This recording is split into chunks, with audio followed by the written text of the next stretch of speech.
How to get T-Mobile home internet on RV. Let's get started. First things first, check T-Mobile's coverage map to ensure that their home internet service is available in the areas where you will be traveling with your RV. Once you have confirmed coverage, you can order the necessary equipment such as modem or router either online through T-Mobile's website or by visiting a T-Mobile store.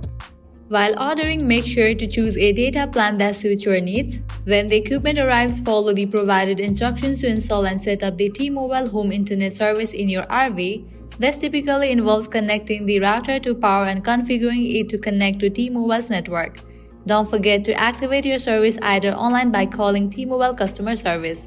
Test the internet connection to ensure it's working properly and manage your account to keep track of data usage and plan details. With these steps, you can easily set up T-Mobile home internet in your RV and enjoy reliable connectivity while on the road. If you found this video helpful, don't forget to give it a thumbs up and subscribe for more RV tips and tricks. Thanks for watching.